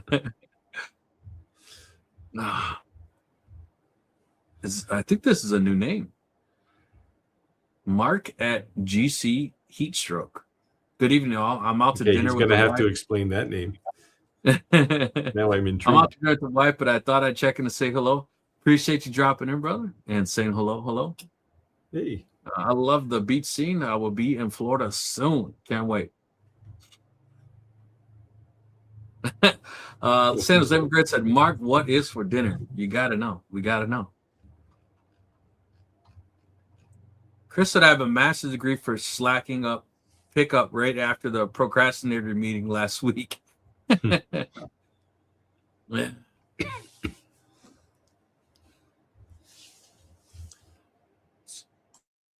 San Jose Grit said, I think you can wait till next year to get it.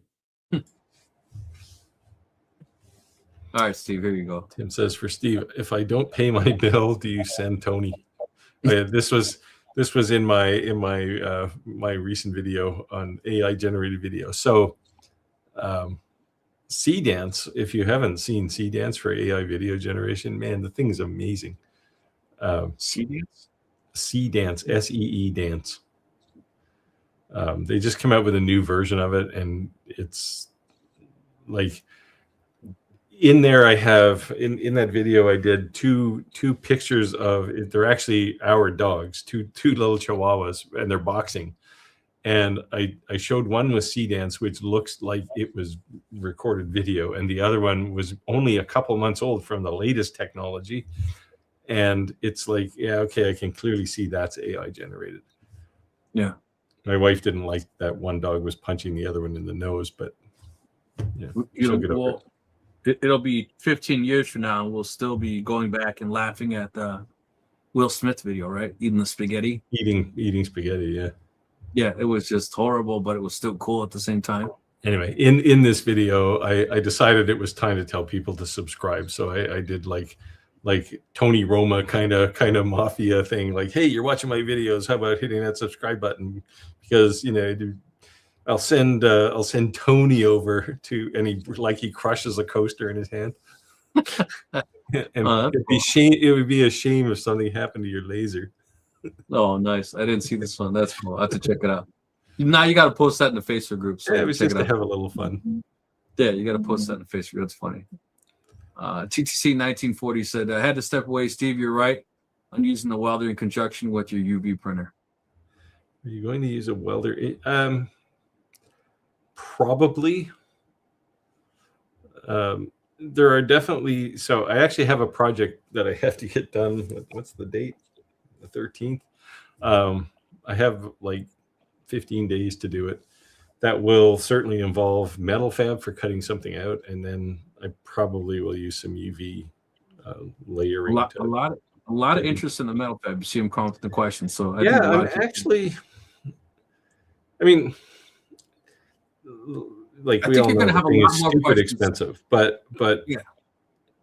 like there were a lot of times in the past where I would need something welded, and I'd have to go to somebody to do it, right? And or even cutting metal out. Like you can cut 3 millimeter aluminum or well, aluminum really out of on your CNC, but it'll take 25, 30 minutes to do it. Right. It'll take seconds on the metal fab, right? And then you can literally take it from there and weld it onto something. And That's cool. and I was hiring people to do stuff before. What's the max thickness it can cut? 10 millimeter carbon steel. What's that? So what is that in inches? What's 10 About millimeters? close to a half an inch. Oh, that's not bad. It's pretty Yeah, thick. you need a buffer gas, actually for that you need oxygen. Still, that's thick.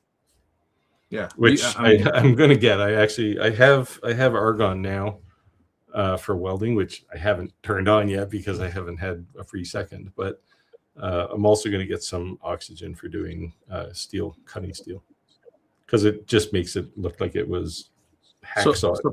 Right. So people are asking a lot of questions, and one of the questions we're getting is, are you going to be making more videos on the metal fab, and are you going to be making multi-layer things, different type of things with that laser or welder, however you want to call it? Yeah, the answer to all of those questions is yes. So I would be making them already, except that starting in January, well, it was probably February. In January, I had a few lasers that were supposed to come to me that were late. And then in February into March, I had 3 lasers that came to me within a week, and all 3 of them I killed. I mean, they were prototypes; they were very early, and that delayed me a whole bunch. And now all of those lasers are starting. Like I'm getting production versions of them now, so they're all sitting in my shop, and it's like, and everybody wants everything by the end of May. So Of course. there isn't enough hours in the day for me to get all those things done by the end of May. But once they're done, yeah, I'm going to do some, not so much, here's the metal fab, look how awesome it is. It's more, here's a project I'm going to build, and I'm going to use the metal fab to do it. That's cool. Jack in the shop said AI is being used more and more in our office. Yeah, it's crazy. I couldn't believe they told me that about the training classes. Yeah. Like, the thing is, like, there are definitely people who hate AI, right? And I mean, I have some concerns too, but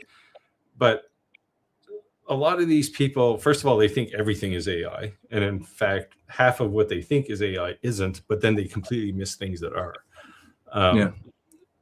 It's everywhere now, and you can fight it, but and you're in this situation, right, where they want to know what your AI skills are. You can fight it, but the guy who's working beside you, he's not fighting it, right? So when it comes time for a raise or something, who do you think they're going to pick, right? They're going to pick that guy because he's got proven skill. So, fight it if you want, but, and like I left a comment in the video today because somebody mentioned it, and I said, it's like these people are hugging that last tree in the forest, and yeah, they're doing a good thing for humanity maybe, but and this is coming from Canadian. They're they love behind. trees. Yeah, I mean, especially maple trees. All of your competitors, be them workmates or companies, they're all using it. Like I hear people like worldwide, right, say, "Oh, we should ban AI." Well, do you think do you think countries who may or may not be your enemy at some point in the future are going to stop using AI? Not a chance. Yeah, it's crazy. Chris said AI definitely needs to build a fact checker ability. Yeah, I think that's cool. So when I post things on Facebook, we don't talk politics, but when I do post things on Facebook, I generally throw that in ChatGPT and I'll ask facts, check this for me, and source find this for me. And it'll tell me like you should not word it this way because this is an opinion, this is fact. And I like that it will do that, and then it'll give you sources like this is when that person said this, but some of this is opinionated and not fact. So you can say it this way, but you should reword it this way so it's not something coming off so aggressive or whatever, or not offensive. So that's cool. But also AI now, social media is automatically tracking. Like if you've seen any of my Facebook posts, a lot of times I'll write a Facebook post. Now I have a thread that I use in ChatGPT just purely for optimization. And I say optimize this Facebook post, right? That's all it's for. Yeah. And because it like changes the way it's worded, in the at the very top of my post, you will see it. It says Facebook puts this like watermark. It says AI generated. Even though that's literally what I wrote, I just had it optimize it so it will, get more views or whatever. Facebook can catch that. They know that that's not, it's not because you added a tree emoji. Like they know, like it's and the irony of Chris's statement here, it needs to be fact checked, but the only way to fact check AI is to use AI to do it, right? Yeah. So we're in this catch-22 where even if you don't trust the AI that generated something, do you trust the one that verified it? Yeah. Right. It's now we're back to that same thing with like the plugin that said, hey, do you want a deal on something, that automatically gave you to somewhere else's, right? And ripped somebody off for their YouTube affiliate link, because it sent you somewhere else. You're relying on these tools, and they're only as honest as the person who made them. Yeah, because they can. Although AI is a little bit different. Now, where AI gets scary is who is it? The guys that recently got banned from the U.S. government there that do Claude. Oh shit! Now I'm gonna have a brain fart. But they were building a new AI, like a completely new technique, not using large language models, LLMs. You hear people talk about LLMs a lot. And they built a new one, and they shut it down because it escaped. Is that the one that AI was talking to itself and was locking out people? They said like AI developed its own language. Like AI was talking Well, that's what happens, right? If you get two AI engines talking to each other, they start developing shorthand. And they are very quickly developing a new language, right? But oh Jesus, it's gonna kill me. I can't remember their name. But yeah, they built this thing and it escaped into the wild, and they shut the thing down because it was off doing things that were unpleasant, I guess. So I'm not. There is a terrifying aspect to AI. Yeah, so I'm not a big how do I say this? Tesla fan by any means. I'm not on his bandwagon. But the one thing that I thought was cool, that when they asked him about AI and doing that, and obviously he's in the tech industry, is the only thing he said is how do you shut it off? Yeah, well, it depends how pervasive you make it, right? Like, should we ever let AI control a nuclear reactor? I'd say no. Right. But yet China just did that, right? You said if you kill me. But and I mean, it's going to happen. People are going to do it. But at some point, Yeah, it's crazy. I mean, we all seen the iRobot movie, right? With Will Smith in it. Like, we all know what could happen. Like, and I mean, and in reality, depending on how far we let it go, we're not that far away from that. Right. Like the robot thing, that's a while. But right. But Vicky running the world, right? Is I mean, we're not that far away from that. No. Like as soon as we say, okay, you can manage traffic control and power control and water control, like all the things. At some point it may say, oh, there's too many people, so I'm going to make all these lights green at the same time and kill a few off, right? Because that's the right thing to do for humanity. And it might be as a whole, but not good for an individual. Right. Yeah. Chris said, "What is a commercial?" Yeah, so he's the YouTube premium member. Yeah. Yeah, that's what I'm saying. Sometimes I'm like, I want to get it back because it's definitely. Or maybe because he's Australian and he doesn't know what a commercial is. Adverts. That's Jack in the Shop says, "Open projects, you can make them read only and keep more and making more." Yeah. You know, I don't know where we're going with the whole, like the bamboo lawsuit is kind of scary. The other thing, of course, is having governments try to manage what you can print on a 3D printer. And yeah, that's all I said. They said that in the United States, if you added up the revenue from every single gun manufacturer, which is not a lot, it doesn't amount to nearly as much as Disney. So they're saying, like, is it really about gun safety or is it really about licensing? You know, the gun was it's about wherever the money is. That's what it's about. Exactly. But what I'm saying is the gun to me was a gateway to accept it, to acknowledge it's okay. But once you open that floodgate, like when is it okay and not okay? You know what I mean? Because technically, like, you shouldn't be able to go on Maker Place and say, hey, I want to print Chicago Bears, Chicago Bulls. And we've all been guilty of it. But what I'm saying is that if they could stop it, I'm sure they would. Well, as long as it's not a revenue making prospect. Like, I mean, you can go and take a picture of a jersey and you can make your own image and print it. Like it's it's a copywritten or trademarked logo, but it's not like you're going in business selling jerseys, right? It's right. You're making something for yourself.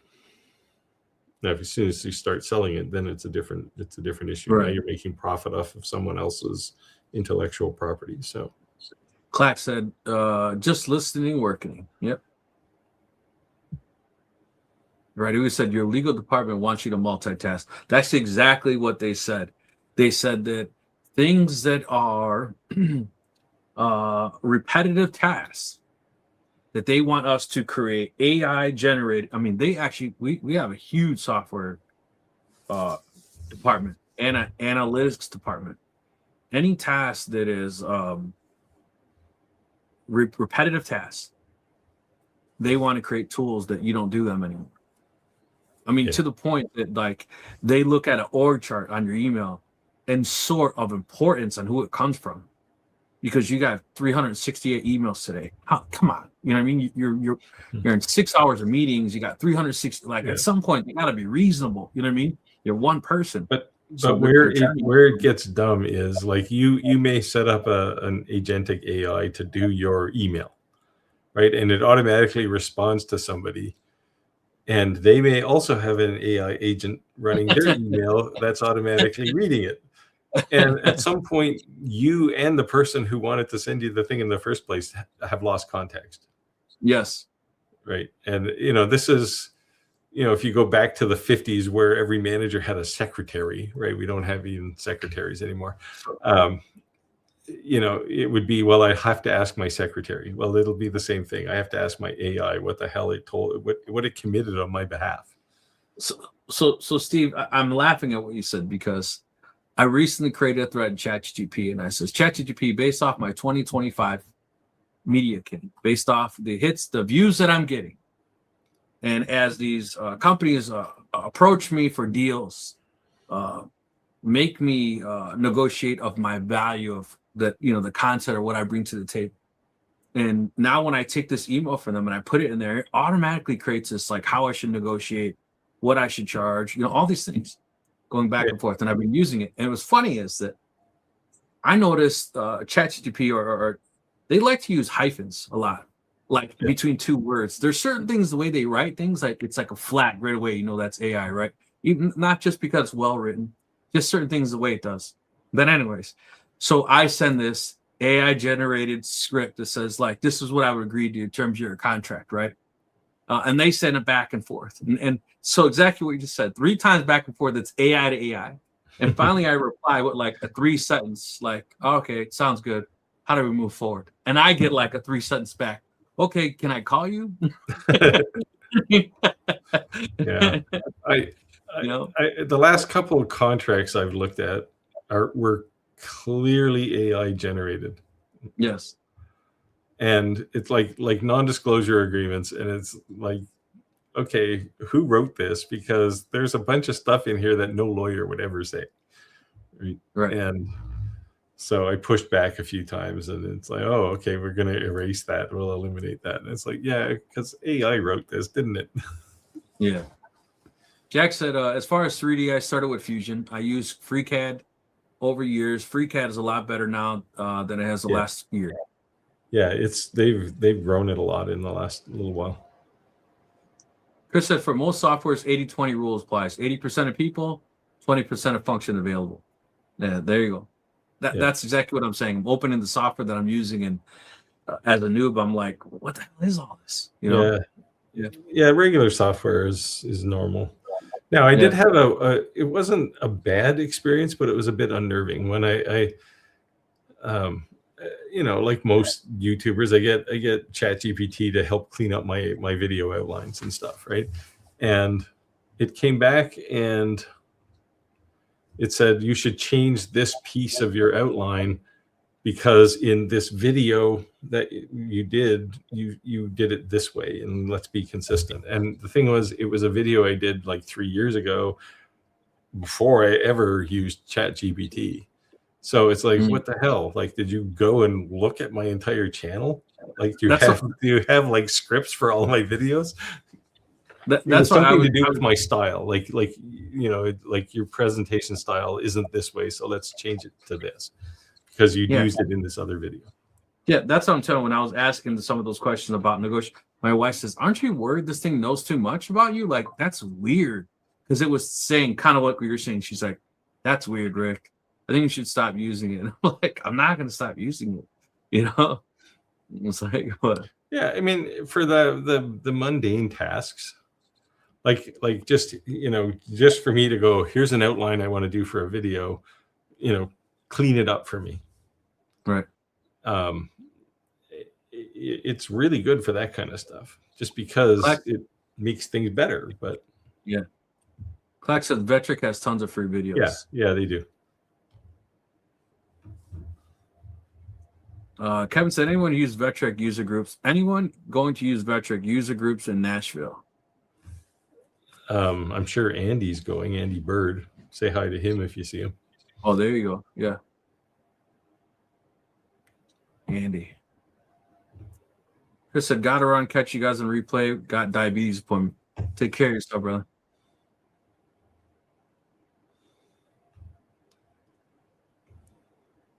Like I said, I spent 3 hours today at a vocational school helping them figure out their 5x10 plasma table. Actually cut 1/4-inch plate steel. Very cool. Very cool. Nice. Not nice that he's cutting 1/4-inch steel. Nice that he's helping a school. Yeah, that's what I meant. Absolutely. Same thing. Harold said, Rick, that'd be awesome if I could get something for the kids. They would love that. Harold, that's what I'm saying. There's always someone lurking in our channels, manufacturers, distributors, wholesalers, you name it. So I would say be active in the groups. If you're not already a member of our Facebook group, at the bottom of this ticker, you'll see our Facebook group. It's not a website, ShopTalkLive.club. What it does, it's an auto forward to our Facebook group, so it's not this big long URL. Definitely sign and post your stuff. Make yourself known, right? And you never know what can happen. Yeah, lots of suppliers read our channel. And then obviously if anyone approaches us and says, hey, would you have someone for this type of thing? We throw our name in that hat for sure. That's cool. Because we all know schools are underfunded, that's for sure. Mm-hmm. Dewey said, laugh out loud, Clack, how long before you get one? Actually, we highlight the ones we reply to the same, but we cross the field on all the platforms, across the screens. Yeah, so we share them on this screen, then read them out loud. I don't like that small little, it's too small. It auto posts them, and it's way too small. So especially I would imagine if someone's using it on, actually watching on their phone versus computer, it's probably almost impossible to read, in my opinion.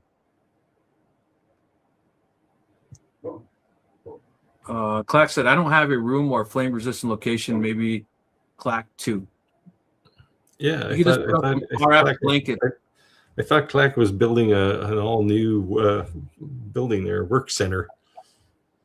You can get some RF blankets and put it on the walls around it. That help. Nothing is flame.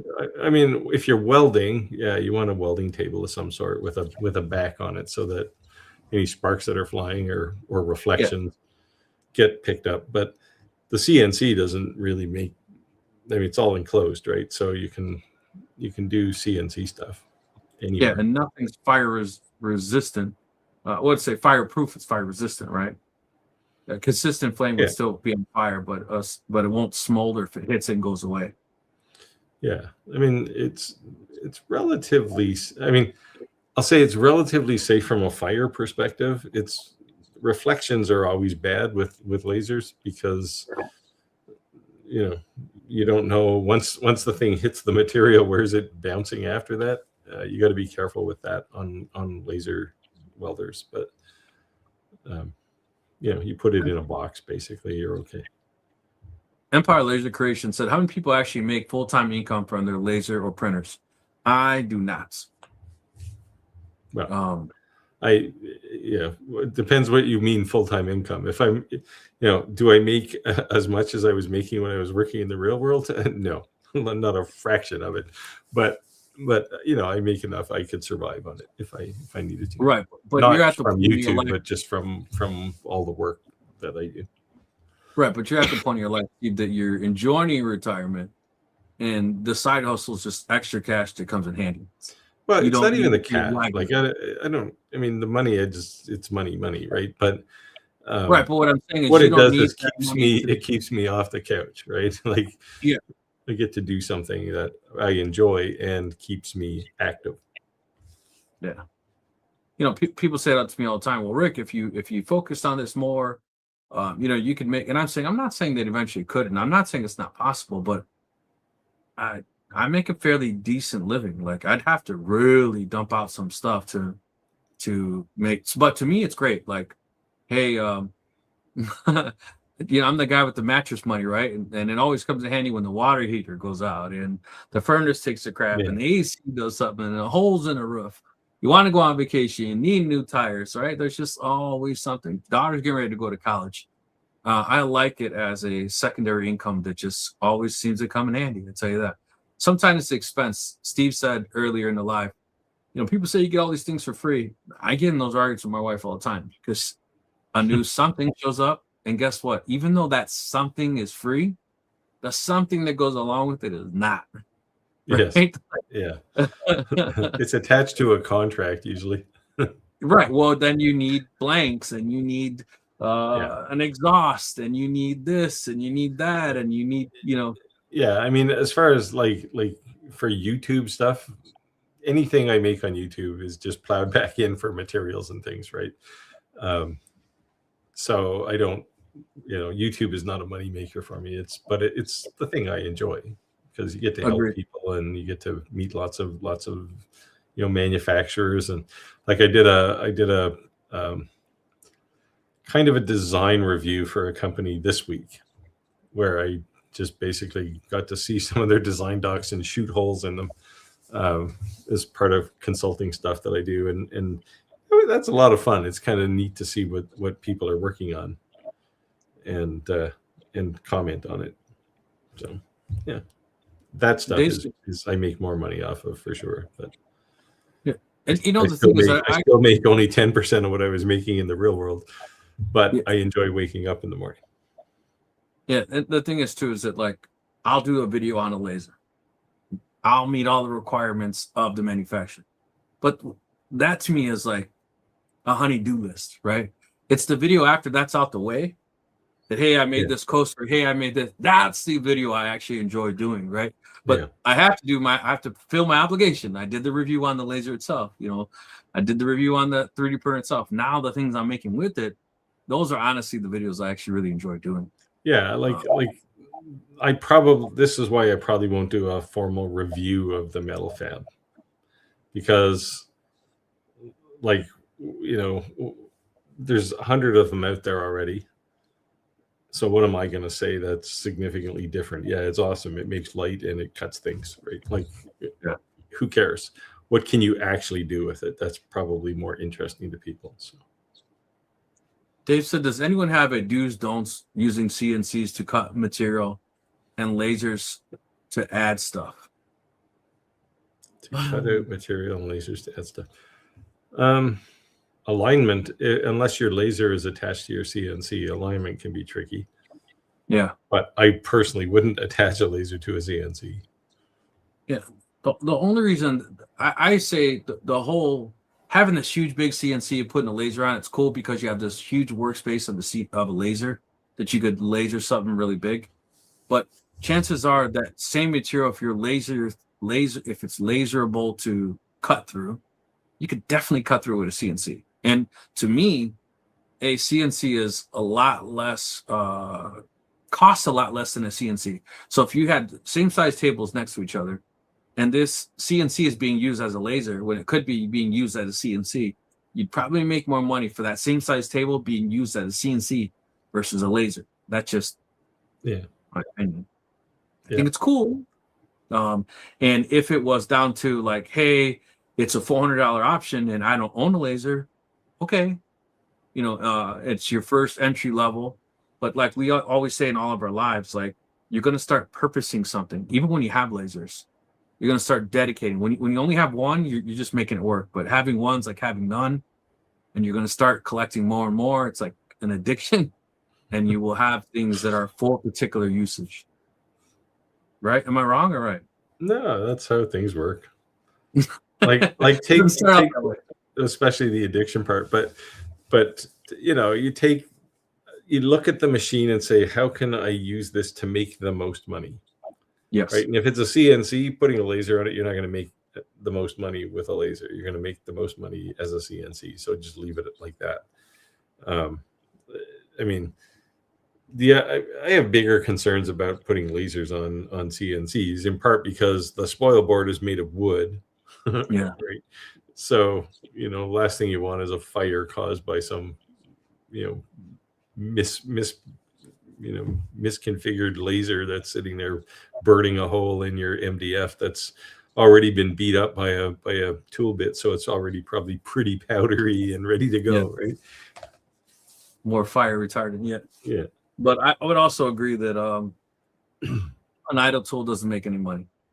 So right, and this is the rule with CNCs. If it's not turned on, it's losing money. Yeah. We hit time. I'll see if we can catch up here with only a few comments left. Pile 3D said, just about 3D printing started to laser more recently. I would say when you start combining two different tool sets, skill sets, that's what you want to be. That's great.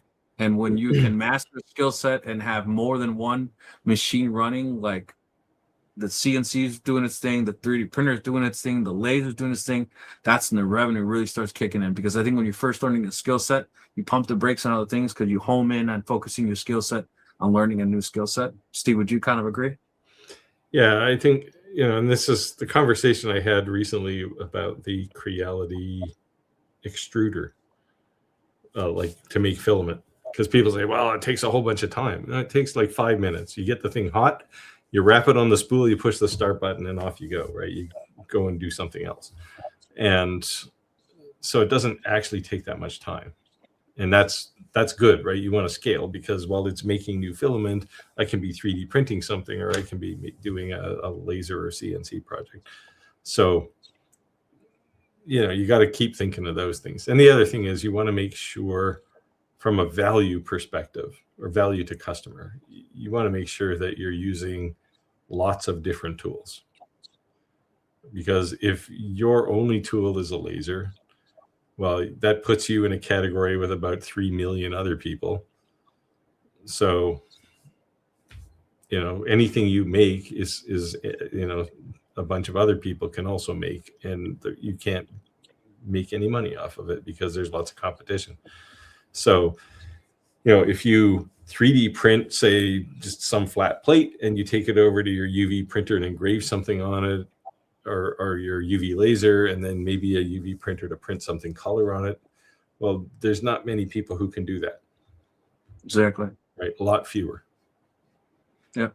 So you got to think of what you can build independent of, the tool, right? Or the tools. But you want to treat these things like tools in a shop, and you use lots of them to make something that no one else can make. Right. And the thing too is that when a customer asks you to create something, a lot of times the reason someone says, "Oh, the best way to make that be on a CNC," or the best way to make that be on a laser, even though you could do it more than one. There's always the old saying: "There's one way to skin a cat," is because that more than likely may be the only way they can make it. It's like hammer, nail, right? Right. But when you're like, "Well, I could do that too," but the reason I would suggest this, or maybe we do this both. That's when you kind of put yourself apart and above and beyond somebody. It's always about value to customer, right? So, exactly. I can cut something out with a laser, but I can print on it with color, right? Yep. And no laser can do that. Yep.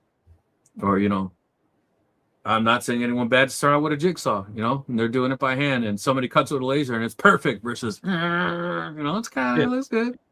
So you're always going to up-level your skills. That's all I'm saying. Yeah. Well, the thing is, if you have somebody with a jigsaw and somebody with a laser, and they're both making, cutout puzzles or something like those block puzzles, they can both make the same thing, but one can do it in, 5 minutes, and one's going to take an hour.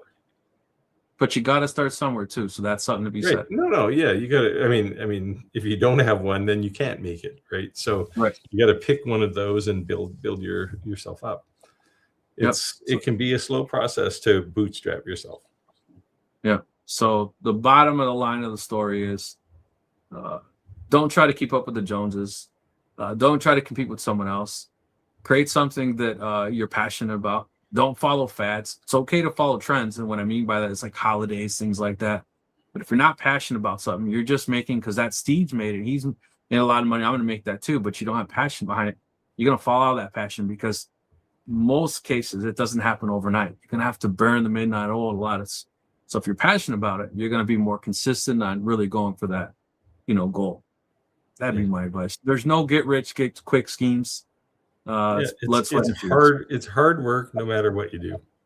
Yes. Right. And so if you're going to put all that work in, you might as well make sure that you can make something that appeals to people. And it's something that 50 other people can't make in an hour the same way, right? Like, for instance, Steve, he makes thousands of coasters, but he hates them. But hey, yeah, it's just prostituting myself for people with drinks. But I don't. If you don't watch live, that's one of the things I poke at Steve because I know he hates making coasters. So I always say Steve loves making coasters. Reality, but I talked to Jim because he's on here and he makes tons of money on coasters. Yeah, just something you just don't like to do, and that's fine. That's why I always make fun of Steve says he likes making coasters. I just prefer making one of something, and unless I can make like $10,000 off of a coaster, I'm not going to make one. I get you. I hear you. Well, guys, looks like we're 7 minutes over the live, but today went by fast. I appreciate you guys joining the live. If you're not already a member of our Facebook group, I would highly suggest and please request that you do join our Facebook group. Again, if you just go to ShopTalkLive.club, it's not a website. It's just an auto forward to our Facebook group. Please post. Let us see your work. If you're a maker, a YouTuber, influencer, business, share. I'd love to see everyone's business. Yeah, I mean, it's a good meeting place too, right? So like our guy here who's helping schools, or Clack. Well, I mean, Clack has his own channel, but it's a good place to connect those people with manufacturers too, right? Because I mean, I don't know about you, but I know hundreds of people in companies now, and if you're looking to do something, hey, I know a guy, right? So we can try and hook people up when it makes sense for both sides, right? Because companies like companies like to give stuff away if it's going to be good for, especially education. Yes. Right, because like us, they know that education is underfunded, and they want to get people. Now, selfishly, they want people to grow up and become users of their tools. Yes, and it's a tax write. But at the same time, these people grow up and they can use tools, right? So, yep, it's a win-win for everybody usually. So, all right. Oh, it should be this one. See you next week. Appreciate everyone joining live. Yeah, thanks for coming in. Bye.